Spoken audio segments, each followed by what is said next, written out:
ત્યાંથી શરૂ કરે. હું હતું માડી કયો ને, કાંઈ નહીં, હવે નોખા થાવ, છોકરા હસવાય, મેમાય હસવાય, હું ભેગા હડો છો. ત્યાંથી શરૂ કરે. તારી જેઠાણી બધું પિયર ભેગું કરે, તું હાવ ભોળી, તને ખબર પડે નહીં. હવે નોખા થાવ, ક્યાં સુધી ભેગા રહો. આમ પંખીનો માળો વીખી નાખે આખી મંથરા. મંથરા બહુ ખતરનાક છે. એટલે રામાયણ ની અંદર મંથરા મરી આવું ક્યાંય વર્ણન લખ્યું.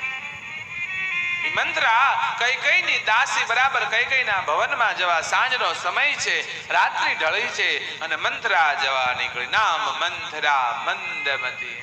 અલ્પ બુદ્ધિ લખ્યું છે તુલસીદાસજી.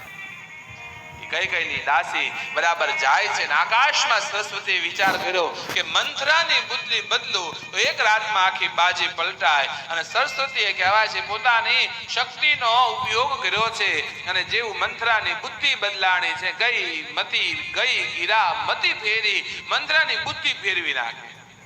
અને જેવી બુદ્ધિ બદલાણી મંથરાને, મંથરા ઘરેથી નીકળી કૈકેયીના ભવન જવા, એ બધો ઉત્સવ જોતી આવતી હતી.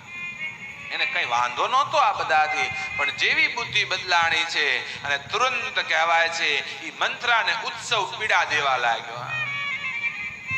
ઉત્સવ ગમતો. જોજો, કોઈ સત્કર્મ ક્યાંય થતું હોય ને, કોઈ સારું કામ થતું હોય અને જો કોઈ વિરોધ કરનારો હોય, સારા કામની કોઈ ઈર્ષા કરતો હોય, માની લેવું આ બધી મંથરાઓ. તમે સારું કરો ને જોઈ ન શકે આ મંથરા. મંથરા એટલે કોઈ સ્ત્રી દેહ માત્ર નથી, પુરુષમાં હોય. વિચાર મંથરા ના હોય જેના. મંથરા વિચાર સરણી છે. સત્કર્મ સારું કામ જોઈ ન શકે, એની ઈર્ષા કરે, એના દ્વેષ કરે, એમાં આડા પગ કરે, માની લેવાનું આ બધી મંથરાના. ઉત્સવ અયોધ્યાનો ઉત્સવ મંથરા જોતી આવતી હતી, પણ જેવી બુદ્ધિ બદલાણી છે એ અયોધ્યાનો ઉત્સવ મંથરાને હવે ગમતો નથી. જેમ ચોરને ચાંદની રાત ગમે નહીં, એમ મંથરાને આ અયોધ્યાનો ઉત્સવ ગમતો નથી.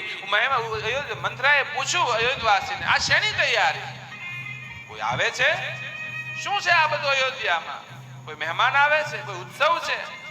શેની તૈયારી? અને અયોધ્યાની સ્ત્રીઓએ કીધું, અરે મંથરા, તને ખબર નથી